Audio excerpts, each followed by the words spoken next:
Welcome to the Hey Jimmy podcast. For years, these five fools have spent way too much time together debating the most idiotic notions. Now they are recording for your pleasure. Put on your thinking caps and strap in for some weird and wild talking points.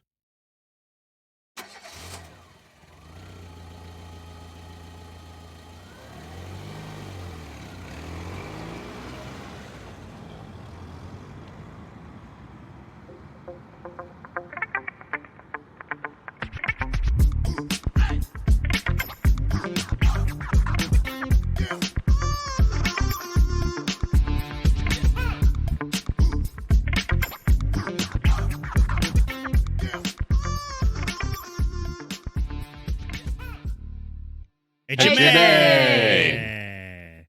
Hey, how's it going? What up? It's going. Welcome to another fantastic episode of Hey Jimmy. I'm Carrie. Joe? I'm Steve. We're currently missing a couple of our cohorts, but we are making do with what we got right now. You'll have to put up with me. Boom. How's everything with you guys?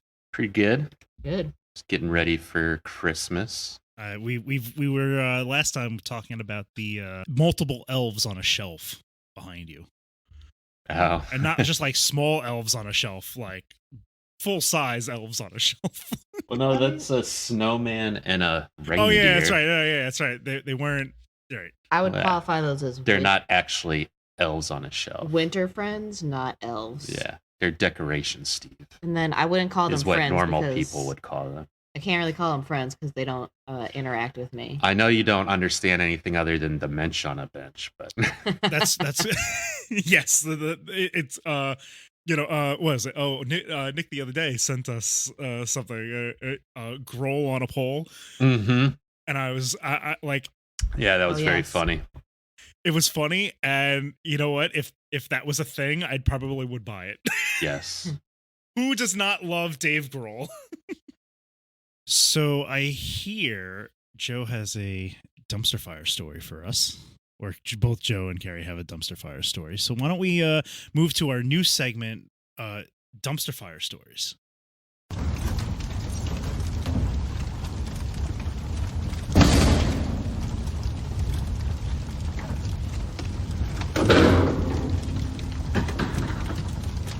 Yeah, why don't you start it, Carrie? Sure. We were in traffic court a couple months ago, and we were amongst the last ones there at the end of the morning, and I guess And where was it again? it was in traffic court in And- in Jackson County, Georgia, and I guess I wasn't paying attention when this other gentleman was talking about why he was there. I knew it had something to do with the fight with his wife, but then it was Joe and I and this other gentleman waiting in the outside area of the courtroom after the fact, where they're wrapping up all your stuff, and he says something to Joe, and like I said again, apparently I wasn't paying attention because Joe was kind of laughing with the guy, and I guess I kind of laughed along because I wasn't paying attention. And then after the fact, Yeah, so he was talking to me about how he was separated from his wife. And the reason he was in court was because he backhanded her they were in the car. He backhanded her. She was driving and the kids were in the back. And he goes to me, it's like, oh, yeah, next time I'll just make sure the kids aren't there. Because that was clearly what was wrong with the situation. Yeah, that sounds like a good idea. And then after we got done talking, he started talking to this like pretty cute girl that was there afterwards, and I felt like going up to her and letting her know. But yes, so now when Carrie Ann and I like annoy each other or whatever, we tell each other, we don't make me give you the Jackson County, which is a backhand. And obviously we're joking when we say it. so we Yes, that is clearly a joke. The only person she would actually hit is me. we made an inappropriate joke in light of a probably not great situation. Yeah. But people like to tell me like things like probably shouldn't tell people, which is weird. Like even Care's dad and stepmom will, and I'm like, you probably shouldn't be saying this to anybody. And we won't go into those examples. Side note,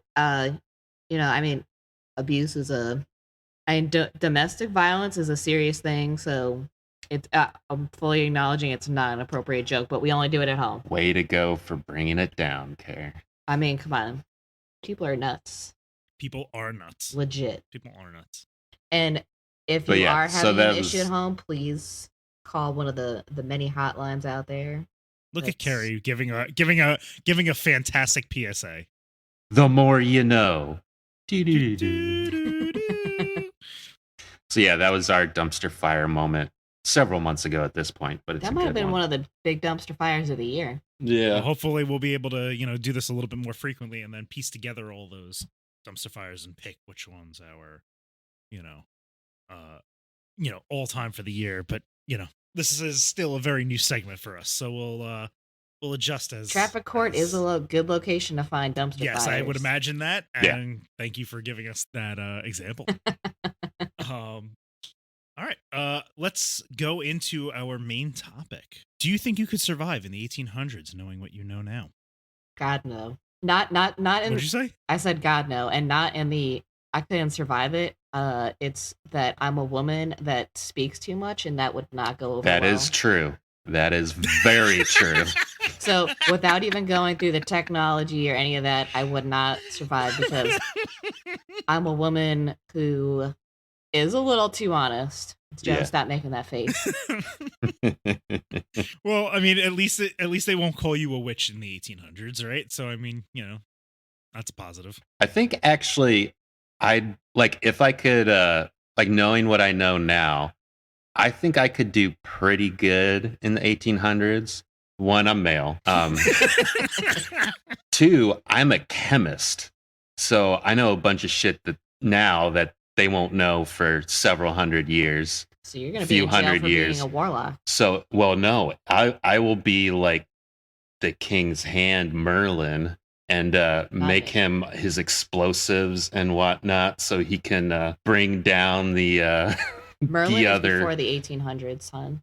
Yeah, but no, I'll still be like Merlin because I know how to. He lives life in reverse, technically. Oh, Yeah, because I Okay. have knowledge that guess. whoever the leader is, which Okay. I He will could just say he's Merlin. I will ingratiate myself to. I thought you were saying you're going to be Merlin's like assistant. No, No, he could just pretend to be Merlin. I said be like Oh. like Merlin, as in I have knowledge that they won't have for. True.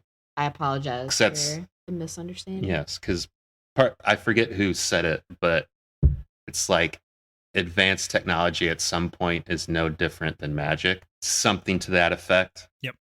But yeah. Yep. So I think I could do fairly well on, doing it through that lens. I can definitely see the like just like you coming up with like, basic stuff that like we use now, just like even stuff that's like for cooking, like just knowing the right way to like extracting oils and stuff like that. Yeah. That's probably like in your wheelhouse, right? Yep. Yeah. And like Carrie Ann said, she would definitely be burned at the stake, probably. Well, I mean, we just keep her at home and we don't have to worry about that. That's I mean, I guess that would be an interesting marriage dynamic because I guess if we were in the 1800s, you would have to be my vocal piece if I was actually going to get anything done. Oh, I'd have to drop you like a hot potato. You'd get me in trouble. behind every great man is a Carrie. She's probably already going to get me shot at one point because of her traffic antics, flipping up people off the bird and whatnot. No, it's all good. You just don't flip people off when you're stopped. Yeah. Can't leave yourself. She's just throwing things at people from the car. Punch buggy. That's I believe they illegalized or they made that They illegal. illegalized. It's an interesting word. Interesting not word. Illegalize. Yeah, I think I don't know if it's just when the car's moving, but yeah, or if it's in every state. But I recall in Virginia they were passing it where you couldn't throw stuff out of the car because it's considered, a projectile. I thought that was because people were dropping turkeys from overpasses. I think that was part of it, but I think it's also like you can't throw shit out of your car also because, let's say you throw a drink out of your car. What's that going to do for somebody behind you? How did we get to surviving the 1800s to throwing shit off overpasses? This is our lives. People- We just go with People have been throwing shit off overpasses since the 1800s. Steve still needs to tell us there whether there or wouldn't not have been an overpass in the 1800s. They had bridges. There were no cars. They had bridges. bridges, but usually they were over Yeah, but not for rivers. cars. It doesn't matter. You think people didn't Canyons. throw stuff off bridges, aka overpasses? Well, usually there's trolls under there. Oh, you could live under a bridge. Wow. No, that would be the other one. That's all I said. Oh my god. Steve evidently found that I very think you broke me. funny. I did find that funny, yes. I'm a little Oh. more resourceful where I wouldn't be under a bridge, but I'd probably say the wrong thing to the wrong person. Oh, definitely. Yes, but that would be clear. Although, They would immediately look to Joe and go, "Why did she leave the house?" Joe would be on one of the like old time. Well, now there's that Buried Bones. So Joe would be on one of the super cold case shows. As he'd probably be the suspect in my murder. Wow. Talk about living in the 1800s. You'd be in jail. That's a thing that you could do too. Is solving crimes. Yeah.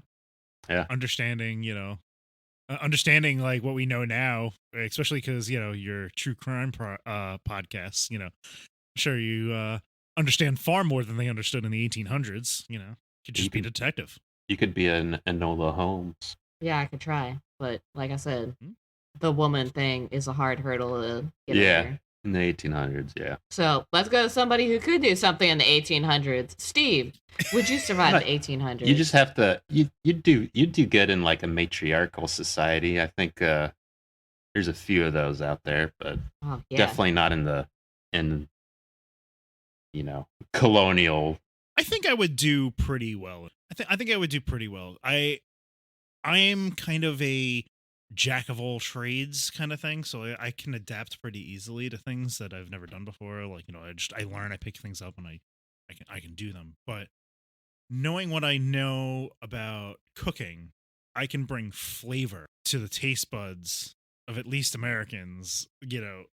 Far earlier than they clearly have experienced it, considering the food was pretty bland into the 1900s. Yeah. It took it was like the end of the century before like people actually started going, oh wow, we can actually season our food. Well, and here's the other thing. I mean, you're talking about more or less being a chef. I mean, was that really a thing of people going to restaurants in the 1800s? When did people really Like, start? There's bars, Taverns. there's Taverns, bars, but- pubs, taverns. Yeah. But when did there were bakeries. There were I'm assuming something of the sort. well, when did people really start going to like general a stores? restaurant to have General a stores. sit down meal? When did that start? That's a good question. I don't actually know that. Because I feel like that's where you would really bring in flavor, would be to have people come and sit in your dining room and be like, oh my god. Well, yeah, that's kind of what I was thinking, because then it's like, okay, well, that's that, and then it's like, okay, well, you can teach people that, oh, well, it's how you season the food, and then you need seasoning, and then they have to go and do trading for seasoning. Because here's the earlier. thing, in the 1800s, Although given the time period, maybe it's a bad thing, because maybe they would just start conquering that country instead of just trading with it. So that maybe that's not a great idea. and I guess part of where I'm thinking with that is like in the 1800s, I'm thinking a lot of people are still cooking at home and not going to eat someone else's food unless you're going to eat at a friend's house or something, or somebody's throwing some large banquet of sorts. So you'd have to be somebody's professional cook, I guess, or a personal cook. You'd have to be a cook in a big household to get your stuff out there. I think restaurants might. Oh, there's definitely like you said, taverns, and then the bakery would make their shit. The butcher would probably have stuff. And yeah, any, like Carrie Ann said, any big household would have a cook. It looks like there's an account going back to the mid 1700s as like the first restaurant in Where was it? Who cooked first? Probably in France or somewhere like that. it was Parisian. Yeah. Oh, It was a Parisian restaurant. Of course What it did that was. say? so surprising.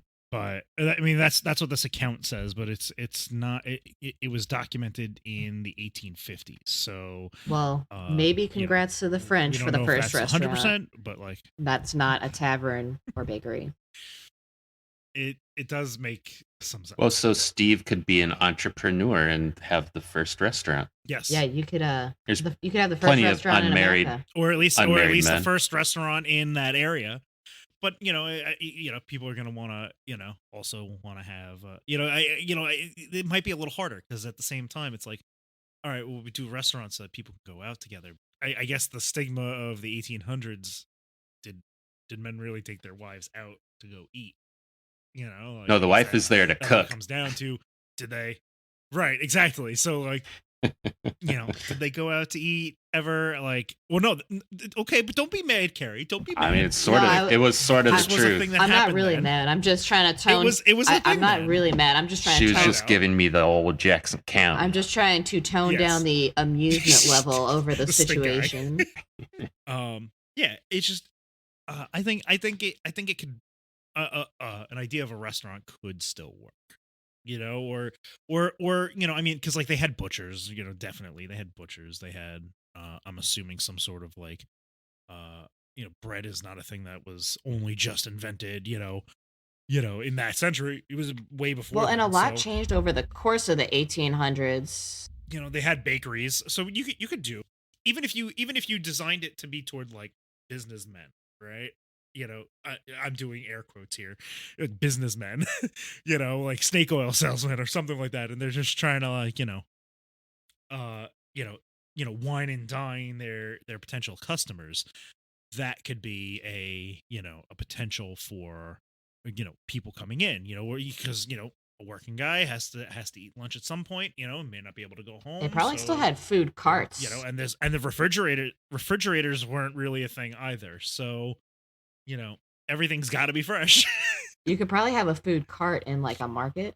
Well, again, the preservation of food is kind of the important piece, So it's a lot of salted items, like you're basically doing like a salt coating on everything to kind of preserve. Well, and a lot Um, changed over that century in general. If you're talking about the end of it, I think tourism was really starting at the end of the 1800s. So you could go in a tourist town, and I'm sure people, while they're already doing a leisurely activity, would probably be pretty likely to check out a restaurant or that type of thing. So yeah, I think you do well. I would just I would make a crap ton of money just trying to present people with good food at what I would market as reasonable prices, and I would just make that money and sock it away. And I guess because I would be living in the 1800s at that moment, I would save it for my future self, and I would like put it into a bank account under like my name, and then assign it to myself. Like my great grandson Steven gets all of my stuff. Like he will be born on this day in this year. And But it didn't say anything about time travel. uh, It just said, would you live in the how would you do in the 1800s, knowing what you know well, I'm now? assuming if we would have, yes, but like that would mean that we were here and then we were Not there. necessarily. It just says Is the way I interpret that way. you're imparted with the knowledge.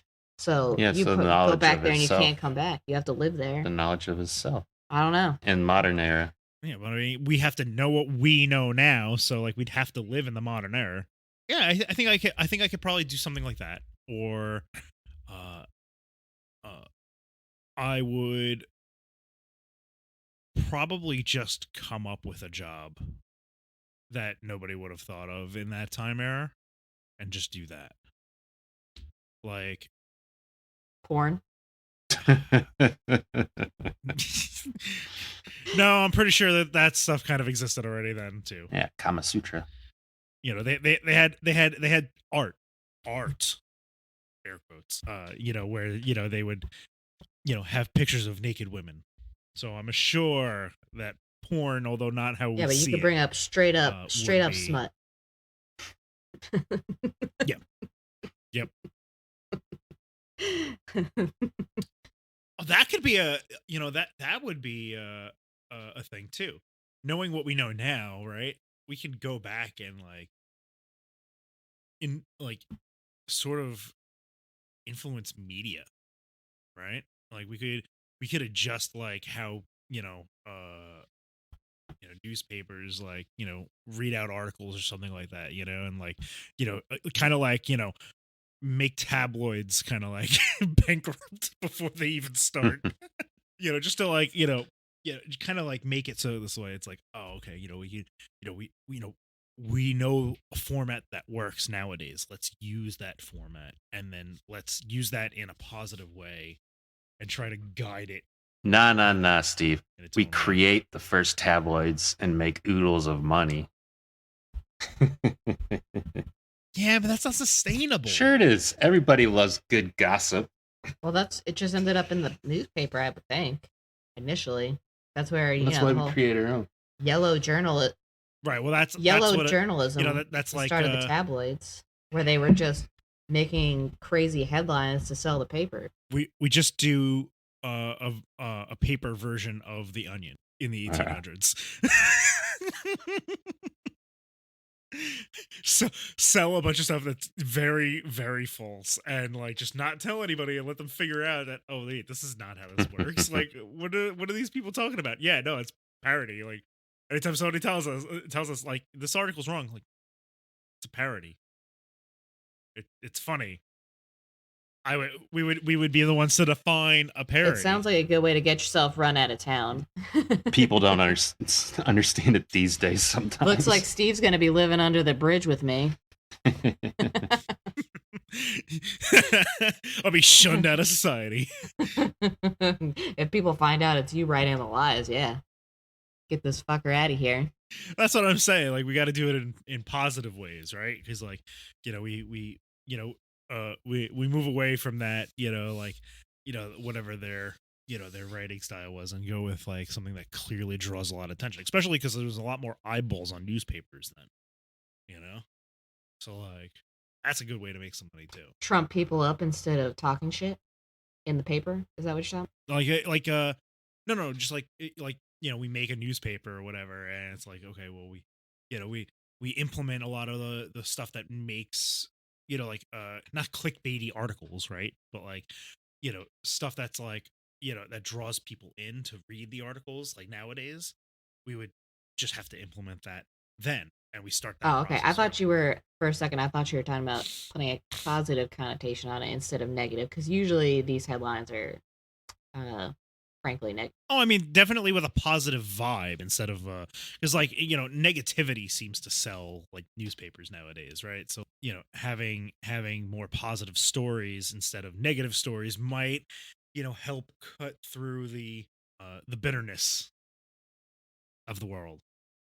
And I guess if I could do anything, if I guess my husband could help me, I'd try to get an early footing on, being proactive about environmental issues, so maybe they wouldn't even occur. We'd have to stop the Industrial Revolution. We'd have to stop basically the use of fossil fuels in cars. So we'd have to invent electricity earlier. We'd have to create electric cars in the 1800s. that would be basically how you'd have to think about that if you really wanted to avoid the effects of, I don't know, Joe's talking about being a scientist. I'm talking about being Merlin. I think you can invent all this electricity stuff. Do it. We gotta go see the wizard. Our son is sick. The doctors can't help. Let's go to the wizard. Very, very frightening. It would be. I don't know. What would, I mean, other than that though, what did they do for fun in the 1800s? Horseshoes. Yeah, I guess. Horseshoes. Horse riding? Yeah. Drink. Go to you got to be able to brothels. afford a horse in that era. Well, and that's why you don't go out to You restaurants. don't have to 'cause you afford pay a for horse to play horseshoes. No. Just need horseshoes. Well, I said dude. horse riding. Carrie said horse riding. So it's but you got to be able to afford a horse to go horse riding. or know somebody with a horse. But I feel like, horses at that point would be pretty, until the Model T comes out, pretty essential for transportation. So you'd probably have at least one. Not everybody had that kind of transportation. That was a very just like cars were a very luxury thing. Horse and carriage was also pretty. Well, if you didn't have a horse, I'm guessing you made a lot of shoes. You made a lot of shoes for fun. I guess so. There you go. We got to build a Nike in the 1800s.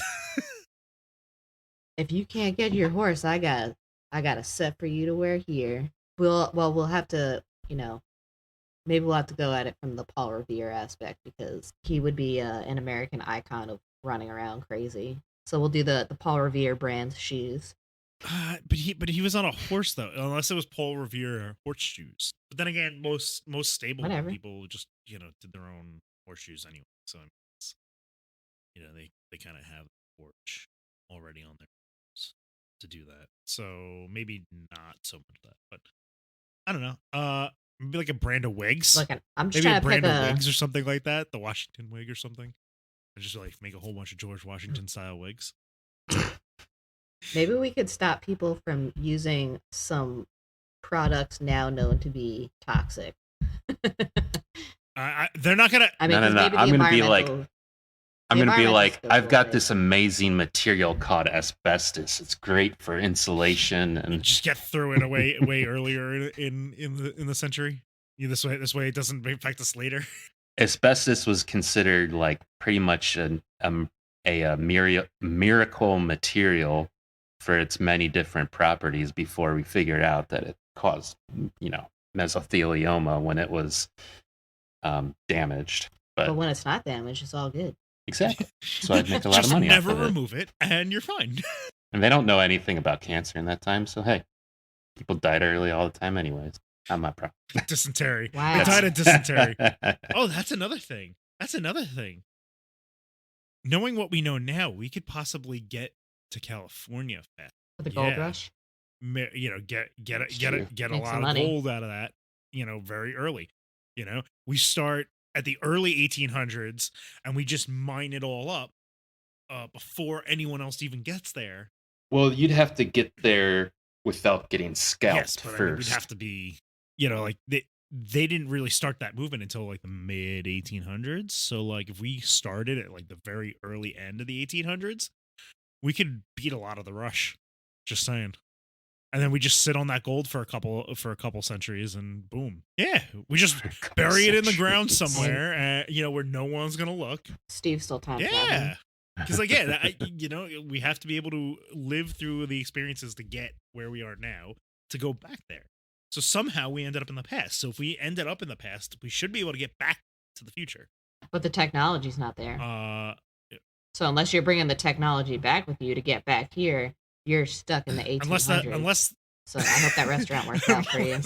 Unless the technology gets us, unless the technology was given to us, it's, maybe somebody from the future drops it off in our time and goes, yeah, I'm done. See you later. And then teleports himself back to his time, or decides he's going to stay here and goes, here, you guys can do whatever you want with it. I'm done fucking with time. And they go, wait, the fuck did you fuck with? What did you do? How much of my life is a lie? All of it. All of our lives are a lie. All right. Yeah, well, that's how I think we would get there. And I think that was a good discussion as to what we would do. Carrie would probably be the only one who couldn't do anything. But, she would influence all of our decisions. She would influence all of our decisions. Well, I don't know. Would you listen to me in the 1800s if you didn't have to? Let's be frank. I mean, if I know what I know now, then I would respect everything that you would say. I'd be the one leading the mob with the pitchforks. My wife's a demon. Good to know. Good to know. All right. Burn the bitch. All right. I think that's a good place to call it. Everyone, thank you for joining us. Have yourselves a great day. And hey, Jimmy. Hey, Jimmy. That's a wrap.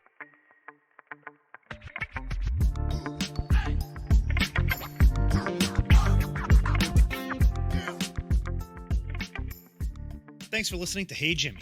Big shout out to Anthony Morantz for our voiceover, Skane Music for creating our intro, and Sergio Duarte for creating our cover. All artists can be found on the freelance platform Fiverr. You can catch Hey Jimmy every week on all major streaming platforms.